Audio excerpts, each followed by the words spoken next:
Bom dia, irmãos. A graça e a paz que estejam com todos nessa manhã, nessa linda manhã. Vamos continuar adorando nosso Deus através da expressão da sua palavra. Senhor, prepara os nossos corações para tudo que queremos falar e também ouvir nessa manhã. Nós vamos continuar, irmãos, como o pastor já disse, uma série de exposições, Natal Escondido, com mais uma exposição a respeito do Natal Escondido. E por que o título dessa série tem esse nome, irmãos? O Natal Escondido. Já foram feitas algumas exposições, já foram explicadas, mas eu gostaria de repetir brevemente sobre por que o título se chama Natal Escondido. Nós temos usado um livro exatamente com esse tema, para apoio, um dos livros de apoio, e o pastor Timothy Keller começa dizendo na introdução do seu livro que esse é o único dia ou feriado santo que representa um feriado secular muito importante no mundo. É o único dia santo que o mundo secular comemora juntamente conosco, juntamente com a igreja, porém são duas celebrações distintas ocorrendo nesse dia. Elas são muito parecidas na forma de celebrar, porém completamente distintas no motivo pela celebração. Milhares e milhares de pessoas comemoram essa data com bastante entusiasmo.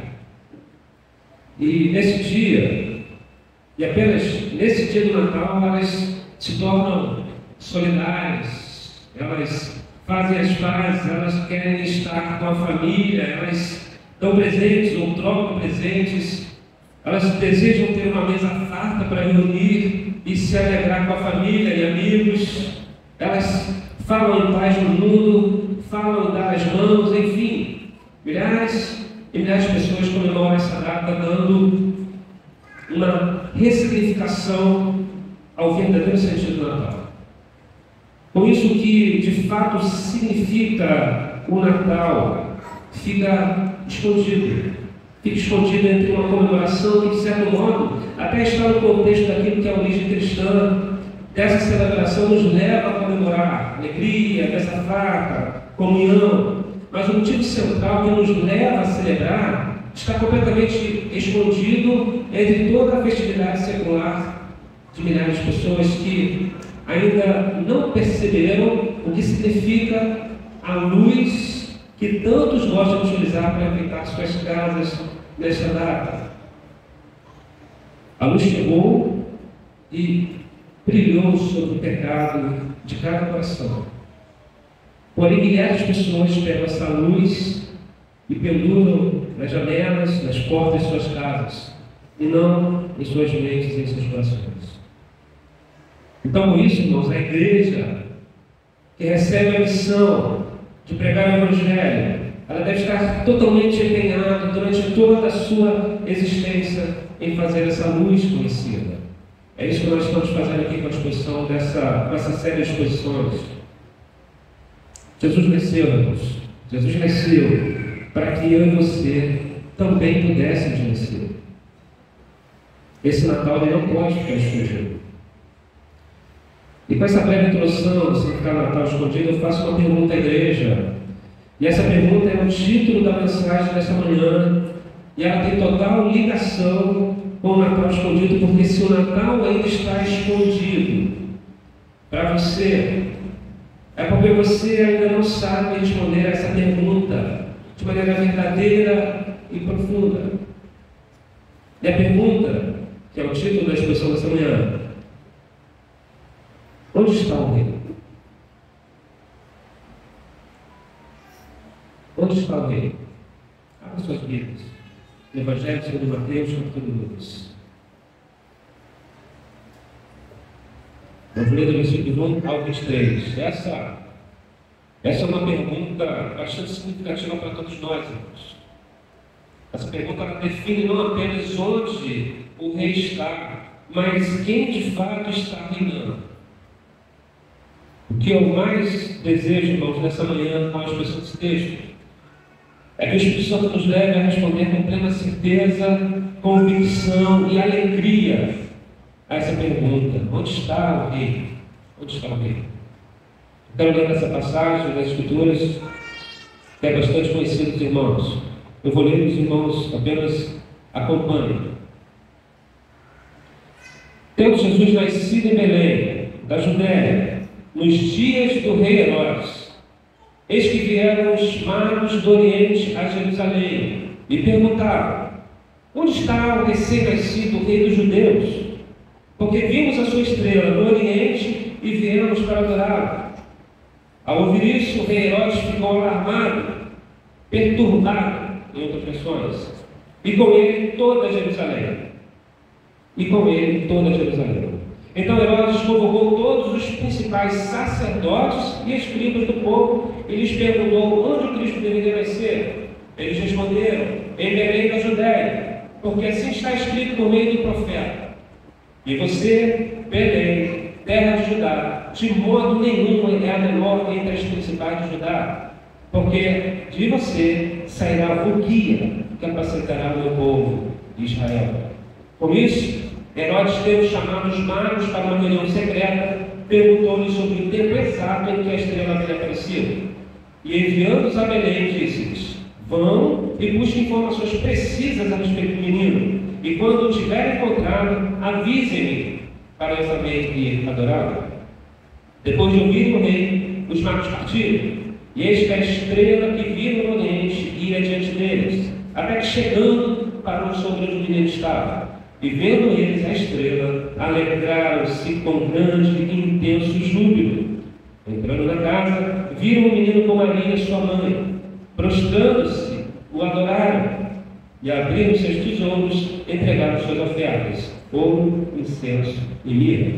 E tendo sido avisados por Deus em sonho para não voltar à presença de Herodes, os magos seguiram por outro caminho para a sua terra.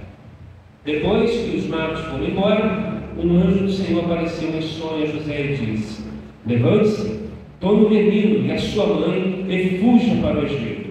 Fique por lá até que eu avise você, porque Herodes há de procurar o menino para matá-lo. Levantando-se José, tomou de noite o menino e a sua mãe e partiu para o Egito, onde ficou até a morte de Herodes. Isso aconteceu para se cumprir o que foi dito pelo Senhor por meio do profeta: do Egito chamei o meu filho. Vendo sido dito pelos magos, Herodes ficou muito furioso e mandou matar todos os meninos de Belém e de todos os seus arredores, de 2 anos para baixo, conforme as informações que havia recebido dos magos a respeito do tempo em que a estrela havia aparecido. Então se cumpriu o que foi dito por meio do profeta Jeremias. Ouviu-se um clamor em Ramá, pranto e grande lamento. Era Raquel chorando por seus filhos e inconsolável, porque eles já não existem. Depois da morte de Herodes, um anjo do Senhor apareceu em sonho a José no Egito. Ele disse: levante-se, tome o menino e a sua mãe e vá para a terra de Israel, porque os que queriam matar o menino já morreram. Levantando-se José, tomou o menino e a sua mãe e voltou para a terra de Israel. Porém, ouvindo que Arquelau reinava na Judéia, em lugar de seu pai Herodes, teve medo de ir para lá. E tendo sido avisado por Deus em sonho, José foi para a região da Galiléia e foi morar numa cidade chamada Nazaré, para se cumprir o que foi dito por meio dos profetas: ele será chamado Nazareno. Amém, irmãos? Vejo bastante conhecido dos irmãos, certamente. Embora, irmãos, teremos aqui, no final desse sermão, um significado e uma aplicação para as nossas vidas central aqui desse texto, que foi lido, esse texto aqui está dividido em 4 pequenas partes, unidades, sentidos que se ligam no contexto geral. Mateus ele relata 3 movimentos aqui, de fato geográficos, mas muito mais que geográficos, e uma ação muito cruel de um rei, que foram resultantes das reações ao nascimento de Jesus. E essas partes do texto que apontam para os motivos pela qual esses movimentos aconteceram são adoração, rejeição, perseguição e sobrevivência. de Jesus quando ele ainda era um pequeno e muito frágil bebê em Belém de Judá. Então, falando do primeiro movimento que foi feito, a visita dos magos, ou dos sábios do Oriente. E aqui nós vemos claramente o que acontece com Jesus. Os gentios adoram Jesus e os judeus rejeitam Jesus nesse momento da história. Alguns teólogos do passado dizem não ser possível dizer de fato quais foram esses magos, ou seus respectivos nomes e de qual local específico eles vieram. Não há relato bíblico nem escrito histórico que nos dê base para afirmar qualquer nome ou local de onde eles vieram, embora alguns teólogos ainda descrevem os locais. A única informação concreta que podemos afirmar, que não temos divisão alguma entre os teólogos, é que eles vieram do Oriente. Mas isso é mais do que suficiente, irmãos, para nos dar as instruções riquíssimas sobre esse relato dos magos que vieram do Oriente para prestar adoração ao pequeno bebê Jesus. Jesus havia nascido em Belém, e sem mencionar os pastores lá de Lucas, no capítulo 2, esses magos foram um dos primeiros a se regozijarem pelo nascimento de Jesus. E há um ensinamento importante aqui, irmãos, para nós. Esses primeiros versículos, eles demonstram que sabemos muito pouco a respeito dos verdadeiros servos de Deus que existem nos lugares onde Deus esperamos. Embora Jesus tenha sido rejeitado pelos seus, e a prova de que ele foi rejeitado desde bebê, é que quando lemos nós tenta saber qual a data ou o local do nascimento de Jesus, ele recorre a quem, irmãos? A quem ele recorre? Recorre aos sacerdotes e escribas. E eles deram a descrição segundo os profetas. Eles sabiam do Messias. Em João 11 temos essa triste verdade sobre os religiosos dessa época, quando diz: veio para o que era seu e os seus não o receberam. Porém, mesmo assim, mesmo Jesus sendo rejeitado pelos seus, ainda assim havia servos prontos para prestar adoração a Jesus, mesmo que viesse de terras distintas, sem ser dos seus. Jesus, ele conta com os seus servos, irmãos, exatamente como foi com os magos que vieram adorar Jesus. Sproul, ele diz o seguinte sobre esse texto: os magos, eles foram a Belém não para homenagear o rei, mas para adorar a divindade, adorar a Deus. Não era necessariamente um dever frágil, era o próprio Deus. Outro teólogo diz o seguinte: toda a ênfase de Mateus acerca dos magos é colocada naquilo que é mais importante. E o que é mais importante?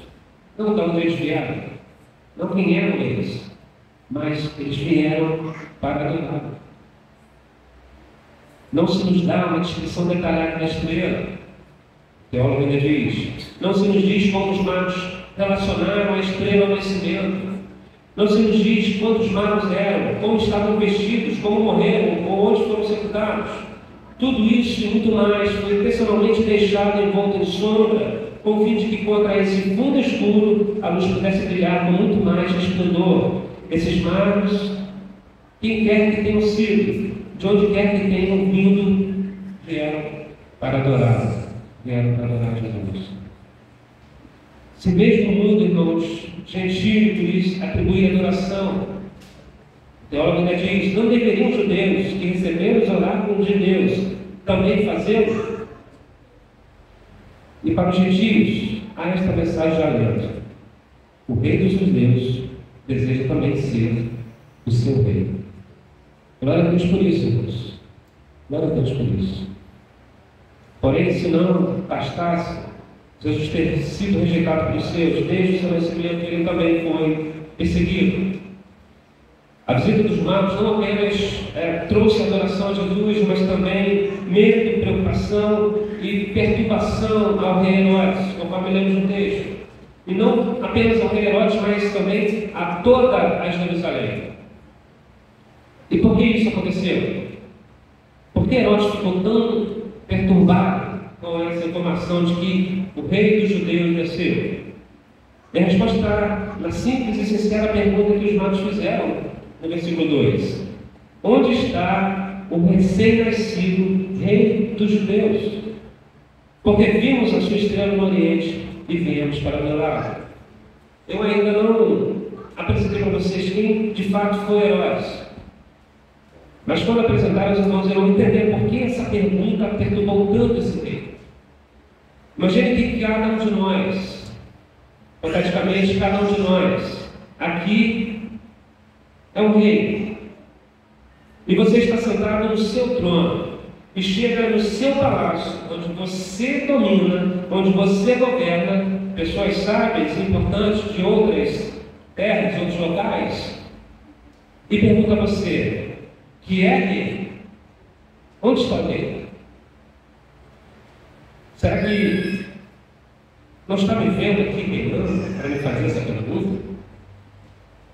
Obviamente os magos, irmãos, eles estavam desprezando a posição de Herodes quando perguntaram onde está o rei dos judeus, já que esse título que havia sido dado por Roma pertencia a Herodes. Ele era o rei da Judéia. Por isso Herodes, que era um homem extremamente cruel, quando houve essa indagação dos magos, fica alarmado, perturbado, conforme o versículo 3 nos diz. Ao ouvir isso, o rei Herodes ficou alarmado, ele ficou perturbado, e com ele toda a Jerusalém. E nesse momento eu preciso apresentar a vocês quem de fato foi o rei Herodes, para entender por que ele ficou tão perturbado. E por que Jerusalém também ficou tão perturbada. E depois da apresentação, ficará muito simples entender o que Herodes fez e o porquê de toda Jerusalém também ficar perturbada com ele. Eu quero apresentar aqui um currículo vitae, o currículo vitae desse rei. Na verdade, melhor seria chamar de currículo, vamos ler com calma, Crudelitatis. Currículo Crudelitatis. Não sei se a pronúncia é essa, mas eu pesquisei, perguntei ao irmão para me ajudar. Ao contrário do currículo vitae, trajetória de crueldade, né? O currículo vitae é uma pequena trajetória de vida, e currículo Crudelitatis, trajetória de crueldade desse rei. Eu começo dizendo que ele foi um rei que governou com mão de ferro e literalmente esmagou, exterminou sem piedade, irmãos, qualquer pessoa que ele julgasse ser uma ameaça ao seu governo, uma ameaça ao seu trono. Eu vou citar um pouquinho dessa biografia. Herodes casou 9 vezes. Mandou matar 45 aristocratas que eram membros do Sinédrio, ou seja, mais da metade do Sinédrio, que era composto de 71 membros, com medo de que eles pudessem ser uma ameaça ao seu trono. Mandou matar 300 oficiais da corte.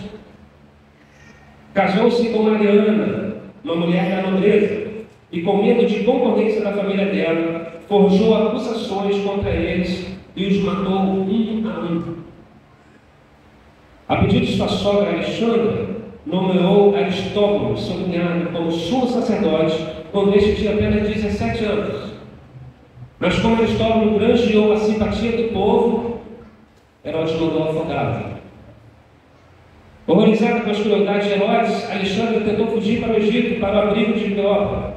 Para iludir os guardas que o vigiavam, tentou simular um enterro, mas foi descoberta e ela foi morta. O imperador César Augusto chamou Herodes a Roma para lhe passar uma descompostura por suas crueldades. Mas antes de ir a Roma, temendo que sua mulher, Mariana, o traísse, mandou matá-lo. Tentou remediar o mal que estava fazendo enviando seus 2 netos para estudar em Roma. Salomé, irmã de Herodes, disse-lhe que eles iriam dominá-lo e tomar o reino. Sem titubear, mandou estrangular os 2 filhos. César Augusto, o imperador, sabendo disso, disse: é melhor ser um porco do que ser filho de Herodes.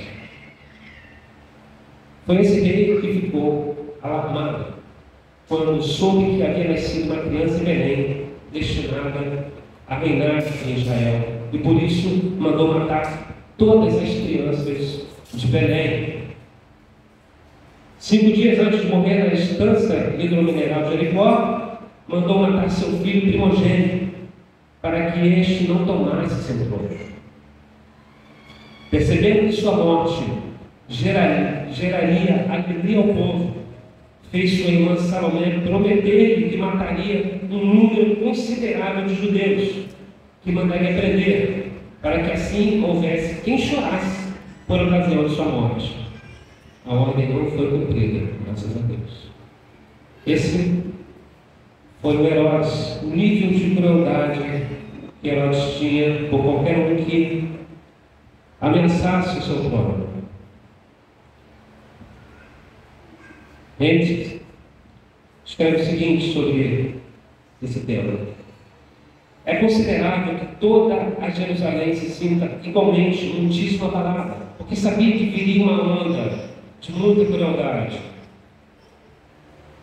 Ao ouvir a má notícia, o velho rei reaviva as últimas brasas de energia moribunda e entra em ação. De fato, ele se torna muito ativo, reúne, convoca, envia, perscruta, se ira, mata, então morre. Embora muitos homens maus se levantam contra os cristãos, em toda a história ainda continuam, todos eles terão um fim. Todos eles terão um fim como nós. E esse fim será a morte. Mas Jesus, ele ressuscitou, irmãos. E como ele, todos aqueles que sofreram na mão desses homens maus, ressuscitarão com ele no último dia. Foi sob o domínio desse rei, irmãos. Foi sob o domínio desse rei cruel e sanguinário que Jesus nasceu em Belém da Judéia. Esse rei, então, ele quer saber onde Jesus está. Ele tenta enganar os magos para que eles dessem a localização exata sobre Jesus, com a desculpa de que também ele adorava. Certamente era mentira. Ele queria matar Jesus para que o seu trono continuasse seguro com ele. Os magos são então advertidos por Deus. O Bíblia nos deixa e voltam por outro caminho, sem passar qualquer informação para Herodes. E não somente os magos, irmãos, foram advertidos por Deus, mas também José é advertido por um anjo em sonho, para que então fugisse para o Egito com Maria e o menino Jesus. Eles deviam ficar no Egito até que fosse novamente avisado, porque Herodes iria procurar Jesus para matar. Então assim acontece um segundo movimento no texto, a fuga para o Egito. E aqui o cuidado de Deus é demonstrado para preservar a vida de Jesus. Jesus, não tão pequeno e tão frágil, se torna um refugiado. Nós ouvimos muito falar sobre refugiado hoje em dia. Jesus já foi um refugiado, ainda como bebê. Jesus, tão pequeno, tão frágil, já sofre hostilidade do mundo e desprezo dos que deveriam recebê-lo, dos que deveriam adorá-lo, dos que deveriam se alegrar com ele. E quando Herodes percebe que foi enganado, resolve massacrar todas as crianças de 2 anos para baixo em Belém, para ter a certeza de que iria eliminar aquele que poderia vir tomar o seu reino, tomar o seu trono, eliminar o verdadeiro rei dos judeus, pela qual os magos, os escribas e os sacerdotes haviam afirmado que havia sido. Tivemos alguns relatos sobre mortes de bebês na ocasião da guerra entre Israel e Hamas, embora não tenhamos visto. Certamente não deve ser algo se consiga tirar da mente tão facilmente. Foi desse jeito que Herodes tentou acabar com Jesus e garantir que o trono permanecesse com ele. A matança dos meninos de Belém, tudo isso por ganância, poder e riqueza, pela permanência no trono. E o último movimento do texto é o relato da volta de Jesus. A volta de Jesus do Egito. E aqui há uma configuração, um entendimento para levar para a humildade de Jesus. José, então, ele é advertido novamente pelo anjo para voltar para Israel. E, por fim, ele se estabelece em Nazaré, para que se cumprisse o que foi dito pelos profetas. Em resumo, irmãos, em resumo, a história acontece da seguinte forma: Jesus nasce em Belém, ele é adorado pelos magos do Oriente, ele é desprezado pelos religiosos de Jerusalém, perseguido por Herodes, para que este não tivesse seu trono requerido, por quem de fato era o verdadeiro rei. Ele é enviado por Deus para o Egito e ele é chamado por Deus de volta, sempre que agora para Nazaré. Então, o que esse texto quer nos ensinar, irmãos, de fato? Porque Mateus ele teve o cuidado de preservar esse texto, e esse texto se encontra apenas no Evangelho de Mateus. Eu posso afirmar que há um ensinamento bastante latente aqui nesse texto sobre o Natal. Vemos que foi falado bastante nesse texto sobre Herodes. Muitas vezes. O ensinamento é que o reino de Deus, irmãos, é uma ameaça aos reis desse mundo. E eu vou explicar o que isso significa. Significa que qualquer pessoa que se sinta rei de sua própria vida, se sentirá ameaçado pela notícia de que o rei nasceu. Vou repetir. Qualquer pessoa que se sinta rei da sua própria vida, se sentirá ameaçado pela notícia de que o rei nasceu. A Bíblia nos ensina que a fonte do mal no mundo não é política, não é partido, não é corrupção, e sim cada coração humano. Cada coração humano.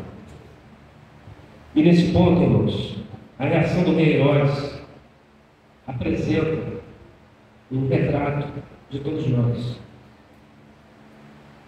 Se você quer ser rei, e alguém aparece se apresentando como rei, apenas um rei poderá sentar no seu trono. Alguém vai ter que desistir dessa ideia. Jesus ele veio até nós, irmão, afirmando ser o Deus, afirmando ser o rei. E veja o que Jesus afirma a esse respeito lá em Lucas, capítulo 14, versículo 26. Se alguém vem a mim e não me ama mais do que ama a seu pai, a sua mãe, a sua mulher, os seus filhos, os seus irmãos, as suas irmãs e até a sua própria vida, não pode ser meu discípulo. Palavra de Jesus, Lucas 14, 26. Jesus ele está aqui nesse texto reivindicando o seu trono na sua vida, na minha vida. Ele está dizendo que você não deve encher seu coração de ódio por sua família, claro que não. Não deve abandoná-los ao relento para servir a Cristo, não é isso que o texto diz. Ele está dizendo que qualquer relacionamento, qualquer compromisso que eu e você tenha, ainda assim será considerado frágil quando comparado com a fidelidade a Jesus Cristo, ao Rei das nossas vidas. Ele quer total autoridade na sua vida.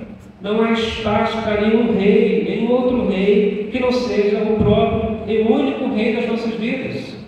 Amém, irmãos? Amém? Amém. E aí está o grande problema para o coração humano. É um grande problema, irmãos. Veja o que Paulo diz sobre o coração humano, lá em Romanos 8, versículos 7 e 8. Porque a inclinação da carne é inimizade contra Deus, pois não está sujeita à lei de Deus, nem mesmo pode estar. Portanto, os que estão na carne não podem agradar a Deus. Existe um impulso, então, imenso no coração do homem que diz na forma de um rei. Ele diz assim: ninguém fala para mim o que eu devo fazer ou como eu devo andar. E de acordo com as Escrituras, esse mal se relaciona com o egocentrismo de cada um de nós. Todos têm sua própria justiça, sua autojustificação. Estudamos isso essa semana. Há um desejo no coração do homem para que o mundo gire à sua volta. Esse coração ele não quer servir a Deus e ao próximo. Ele só olha para o próprio ser, para o seu trono. Se eu afirmar aqui que não queremos servir a Deus, pode ser que alguém conteste lá fora depois do culto. Mas não sou eu que estou afirmando, é a Bíblia que diz isso, irmãos. Não almejamos servir a Deus e ao próximo, na verdade queremos ser servidos por eles. É nesse sentido que existe um pequeno rei herói em cada coração humano. Não queremos perder nosso trono. E a verdade bíblica sobre nossos corações é que não existe nenhum coração que não seja assistido por Deus e seja capaz de submeter alegremente a todas as reivindicações que Deus nos faz. Por isso cantamos, dá-me um coração igual ao teu, Deus. Romanos 3, versículo 10 e 11 aqui, nós lemos esse texto. Como está escrito, não há justo, nenhum sequer, não há quem entenda, não há quem busque a Deus, se Ele não nos buscar. Quando você lê uma passagem como essa, e olha para você, parece que Paulo está exagerando, não é mesmo, irmãos? Como assim? Não existe ninguém que busque a Deus. Até entendo que não exista ninguém que seja justo por si só, mas ninguém que busque a Deus. Existem duas respostas para essas perguntas. Para essa pergunta. A primeira é que desejar as coisas que Deus dá não é desejar Deus. Desejamos o que, irmãos? Amor, auxílio, força, proteção, perdão, felicidade. Mas isso não significa desejar Deus, e sim desejar as coisas que Ele pode dar. Sabe aquelas amizades, ou até mesmo aqueles relacionamentos amorosos que iniciam-se por interesse de uma das partes, quando se percebe que a outra parte tem muito para oferecer? O mundo está cheio desse tipo de relacionamento interesseiro. E infelizmente muitos buscam a Deus com esse mesmo propósito, muitos buscam a Deus para receber bênçãos. Deus dá bênçãos, isso é uma verdade. E uma das maiores evidências dessa falta de sinceridade na busca verdadeira pelo Senhor, na alegria de servir ao Senhor, é quando vemos pessoas abandonando a Deus porque a vida não estava mais indo conforme desejava, ou Deus não estava mais respondendo às suas orações. Talvez as orações não estejam correspondendo ao que a Escritura diz. Ou seja, Deus não estava dando mais aquilo que eu queria.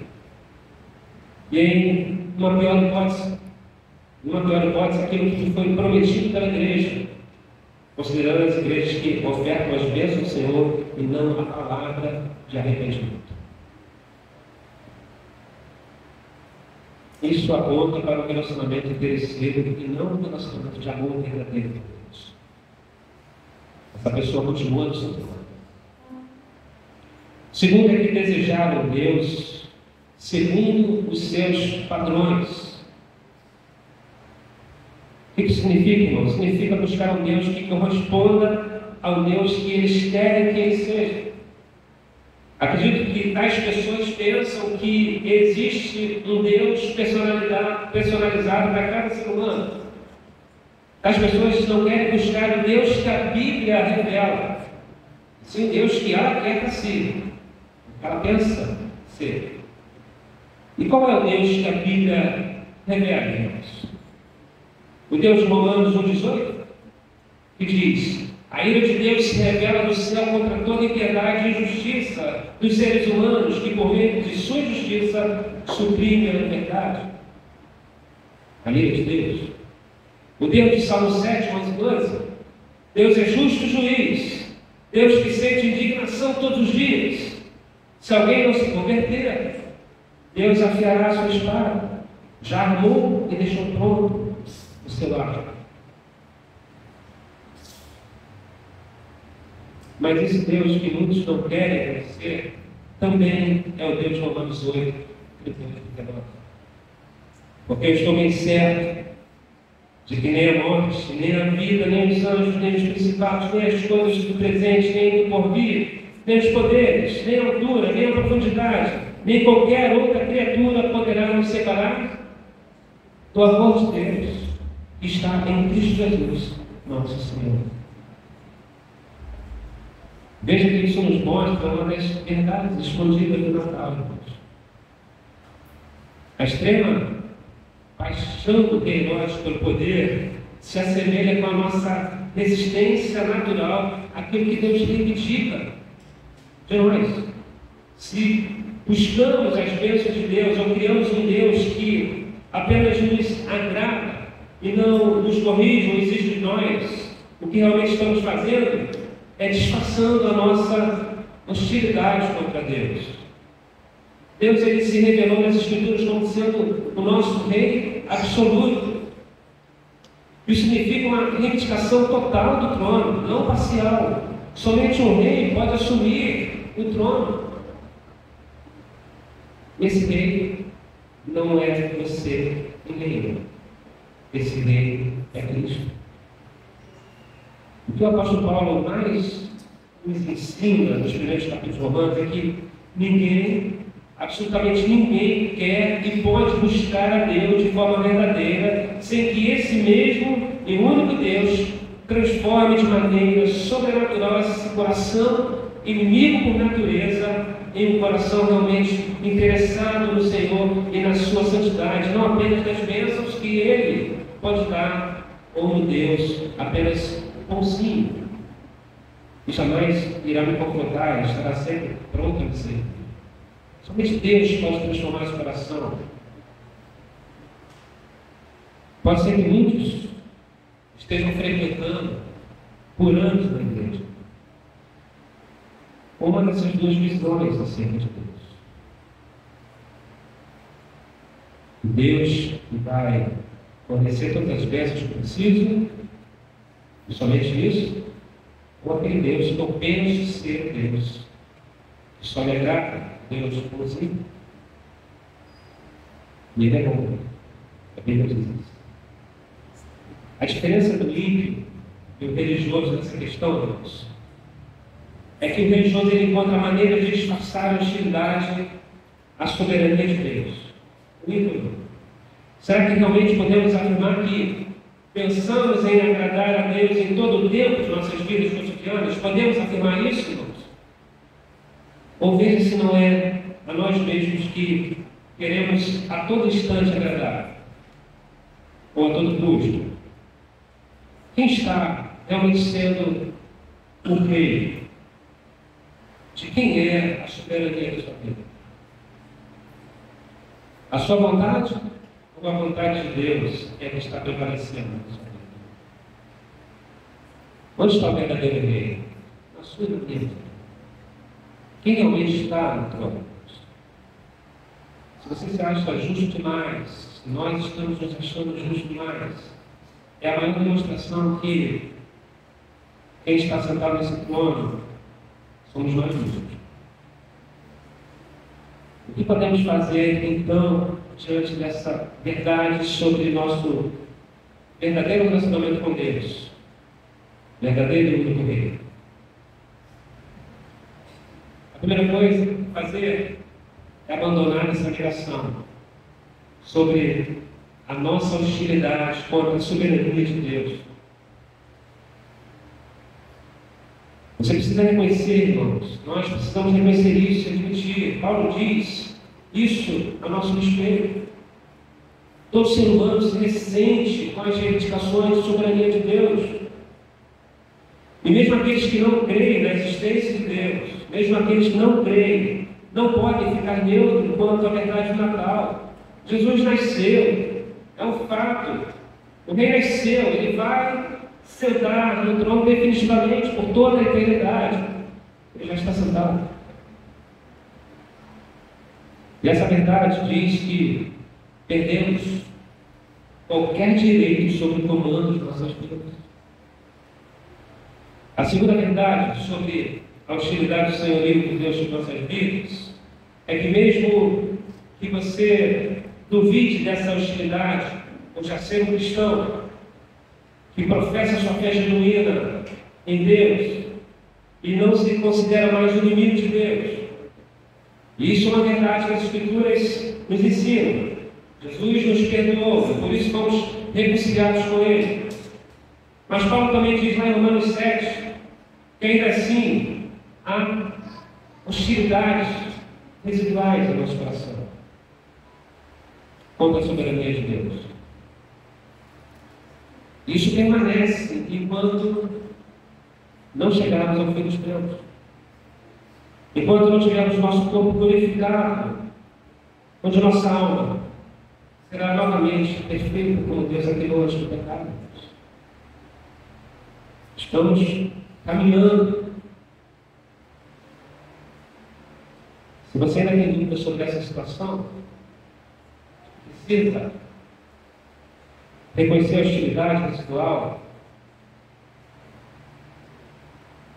Por que você acha que é tão difícil orar constantemente e devidamente conforme as Escrituras nos ensinam? Por que você acha que é tão difícil ler as Escrituras diligentemente e meditar nelas dia e noite conforme elas nos ensinam? Por que você acha tão difícil se concentrar na pessoa mais gloriosa e santa que existe, ao invés de nos concentrar em tudo que está à nossa volta nesse mundo? Por que você, toda vez que pede perdão ao Senhor por um ato que cometeu, diz que jamais voltará a cometer, e em tão pouco tempo novamente faz o mesmo ato? Por que você agradece ao Senhor por uma bênção recebida e em tão pouco tempo se esquece que foi abençoado quando um problema ou outro um pouco mais adiante surge, pois você pensa que Deus não cuida mais de você? A resposta está no que Paulo diz lá em Romanos 7,15. Porque nem mesmo compreendo o meu próprio modo de agir, pois não faço o que prefiro e sim o que detesto. Paulo está dizendo com esse versículo que ainda existe um pequeno rei Herodes no interior do nosso coração que luta para permanecer em nossas próprias vidas, que não quer perder o trono. Podemos não cometer todas as atrocidades que Herodes cometeu. Queremos largar o trono. E diante dessa verdade, irmãos, ainda há muito o que fazer. Nosso caminho até agora.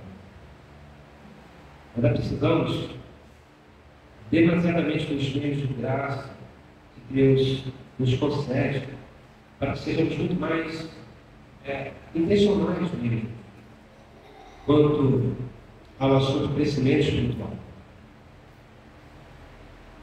Meditar nas Escrituras, orar ao Senhor, compartilhar com nossos irmãos as nossas falhas, os nossos maus hábitos, para que mutuamente nos aconselhemos, para que possamos vencer esses maus hábitos. Na vida cristã existe o chamado piloto automático, como existe nos aviões. Porque terá sempre alguma coisa querendo te tirar da rota, te tirar do percurso, e essa alguma coisa se chama hostilidade contra a soberania de Deus, que requer o seu direito de reino sobre a sua vida. E toda essa nossa postura inocente de ser, que luta contra essa tendência de autogoverno, é muito contrário com a essência do Natal. Porque a essência do Natal aponta para a fragilidade do reino de Deus, aponta para a unidade de Jesus. E não é nenhum absurdo que eu acabei de falar sobre a fragilidade do reino de Deus. Evidências bíblicas provam essa verdade sobre a fragilidade na primeira vinda de Jesus. O Natal, irmãos, não é a única vinda de Cristo ao mundo. Ele virá pela segunda vez com poder e grande glória, para definitivamente pôr fim a toda a maldade, sofrimento, choro, pecado e a morte. Mas não foi assim no Natal. Não foi assim, com esse poder e glória no Natal. Na verdade, ele deixou esse poder e essa glória. Esse rei nasceu numa manjedoura. Não havia lugar para ele. Esse rei foi desprezado pelos que deviam receber uma alegria e louvor, irmãos. Esse rei foi perseguido para ser assassinado ainda quando era um bebê. E tudo isso enquanto era, irmãos, muito frágil. Não veio como alguém forte e poderoso, embora ele o era. Mas sim, claro. Não havia nenhuma credencial acadêmica. Não nasceu em uma família rica, e sim em uma família pobre. Não viveu nos palácios, e sim nas mais desprezadas, uma mais desprezada aldeia chamada Nazaré. Por esse fato, Jesus era chamado de Nazareno, conforme lemos. Imagino que os irmãos devam lembrar-se da expressão que Natanael utilizou quando Filipe disse que havia encontrado aquele de quem Moisés havia escrito. Está lá em João 1,46. De Nazaré pode sair alguma coisa boa? Nazaré era uma aldeia muito insignificante. Nunca foi mencionado no Antigo Testamento. Natanael, ele não estava aqui fazendo uma crítica maldosa do local, mas sim estava fazendo um contraste com a noção exaltada que ele tinha de Cristo, a importância de Cristo e a importância onde o Messias se encontrava, onde o Messias viveu seus 30 anos de idade. E essa é uma visão muito comum que o mundo tem das pessoas que vivem em lugares sem muita importância, pessoas consideradas pelo mundo medíocres. E quando essas mesmas pessoas não têm credenciais que as distanciam dos demais, é o que o mundo pensa. Jesus sempre esteve na contramão de tudo isso. A respeito disso, Timóteo Keller diz o seguinte em seu livro: o mundo insiste em que, se alguém tem as respostas, esse alguém deve ter vindo de determinados lugares. Deve ser uma pessoa com determinadas credenciais, com uma aparência determinada, tendo frequentado determinadas escolas. Deve ser um professor de Harvard, não alguém com apenas um diploma de colégio. E sobre isso, irmãos, a Bíblia nos ensina que Deus age de uma maneira completamente oposta ao que o mundo pensa ser sobre as pessoas. Na verdade, Deus age de maneira bastante oposta a tudo isso. A Bíblia está repleta de exemplos dos fracos que Deus levantou para cumprir o seu propósito, cumprir o seu plano. A Bíblia está cheia de exemplos dos menores que Deus levantou para derrotar os maiores. A Bíblia de uma mulher idosa como Sara, gerou Isaac para uma prosperidade incontável, como as estrelas eram do mar, e não a jovem Agar. E por que Deus faz assim? Essa forma de Deus agir, desde o Antigo Testamento até o Natal, até o nascimento de Cristo, tem muito a ver com o que Ele quer nos dizer sobre a salvação. São os fracos que reconhecem a necessidade de salvação. Jesus não salvará ninguém pelo que são capazes de fazer, e sim pelo que Ele foi capaz de fazer. Esse é o Natal escondido para o mundo. Muitos, como Herodes, tentaram permanecer no poder de suas vidas, poderosos, em palácios, com credenciais, porém morreram sem força, sem credenciais, sem riqueza e principalmente sem salvação, sem vida eterna. Jesus perdeu, irmãos, todo o poder e se entregou à morte para que o mundo fosse salvo. O ser humano quer todo o poder para viver aqui nesse mundo, porém está morrendo sem esperança. Há um contraste aqui entre o Criador e a criatura. Jesus veio ao mundo e, ao invés de subir no trono aqui nesse mundo, Ele subiu numa cruz para ser morto. Por que queremos tanto o trono? A fraqueza de Jesus na primeira vinda, que se chama Natal, fraqueza, humildade, foi a sua maior força.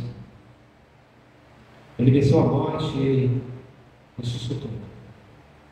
E ele virá com todo o poder e glória, como único e verdadeiro Rei do universo. Amém? Faço 3 pequenas aplicações. A primeira é que o Natal nos diz que o Rei nasceu. O Rei nasceu. A questão é que isso significa que você e eu não somos mais o Rei das nossas vidas. Você e eu foi destronado, fomos destronados, ou deveríamos ter sido. E se você ainda não havia entendido o Natal dessa forma, que hoje seja um dia de arrependimento para uma verdadeira submissão ao único Rei do Senhor de nossas vidas. Não sabemos como foi dito, mas sabemos como foi dito que por nós mesmos, descendo o trono que sempre almejamos estar, não é possível sem que Deus nos mostre que esse lugar é dele. E essa é a minha oração para a sua vida nessa manhã.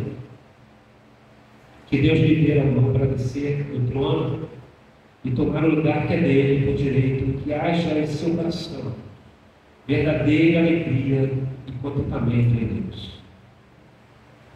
A segunda aplicação é que, embora tenhamos falado dos humildes e desfavorecidos pelo qual Cristo, assim disse, termina, e a Bíblia está repleta, Deus ainda assim tem muitos poderosos nesse mundo para destronar e salvar. E Ele continua usando pessoas para serem os portadores da mensagem de arrependimento e salvação. Muitas vezes salva poderosos, esses poderosos salvam muitos. Não devemos desprezar os poderosos como também não devemos nos achegar a eles por interesse, sim, nos achegarmos com nossos corações e impulsionados pelo Espírito Santo a amá-los e a apresentá-los a Cristo.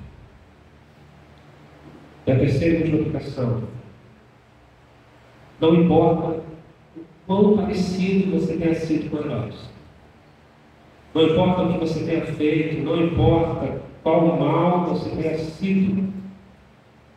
Não importa o quanto você tem sido orgulhoso, quanto você tem sido hostil contra a soberania de Deus em sua vida. Deus te chama ao arrependimento nessa manhã, irmãos. E Ele faz isso mudando a sua mente e o seu coração. Ele transforma você de um orgulhoso rei em um súdito e filho obediente, capaz de amá-lo e se alegrar com a salvação e a nova vida que só Ele é capaz de te dar. O Espírito Santo opere em sua vida nessa manhã. Que os pequenos heróis aqui nessa manhã sejam restaurados e que Cristo reine em sua vida e em nossas vidas. Que Deus seja louvado por sua paciência, por sua longanimidade para conosco e também por sua maravilhosa graça. Amém? Vamos orar. Senhor nosso Deus, nosso amado Pai, te damos graças por tudo que podemos ler nas suas escrituras nesta manhã, por toda a adoração que podemos prestar a Ti, Deus, pela comunhão com os irmãos,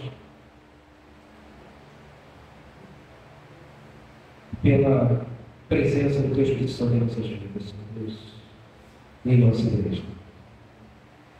Porém, que o Teu Espírito Santo continue a falar conosco, mesmo depois desta mensagem, Deus, para que de fato nos venhamos a submeter completamente a Sua soberana vontade sobre as nossas vidas, Deus. Que o Senhor seja o Rei das nossas vidas completamente, Pai.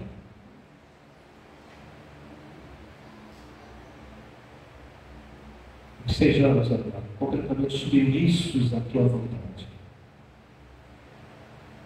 E que isso não nos traga tristeza alguma, nem indignação, mas sim muita alegria profunda em nosso coração, em termos o Senhor completamente em nossas vidas, como Rei das nossas vidas, governando, cuidando, administrando as nossas vidas. Isso para a honra e glória do Seu santo e excelso nome. Ó Deus, se há aqui ainda pessoas nessa manhã sentadas nesse trono e com muita resistência, ó Deus, a Tua soberania, o Teu poder, que o Teu Espírito Santo trabalhe nos corações, Deus. Que eles sintam a alegria, Deus, a alegria de imediatamente sair desse trono e dar lugar a Ti, Deus. Essa verdade, ó Deus, reflita em nossa vida durante toda essa semana, a partir desse dia, Deus. Aos moldes de Cristo Jesus, ó Deus, que se humilhou, deixou sua glória, não subiu no trono aqui na terra, mas sim numa cruz, para que nós pudéssemos também sair do nosso trono, sermos salvos, reconciliados contigo. Ó Deus, perdoe as nossas falhas, Deus, a nossa arrogância. Tenha misericórdia das nossas vidas, e continue moldando os nossos corações, para que o verdadeiro sentido do Natal, Deus, seja professado através das nossas vidas. Que a Tua luz, a verdadeira luz, ó Deus, brilhe por meio das nossas vidas. E que a graça soberana do nosso Senhor e Salvador Jesus Cristo,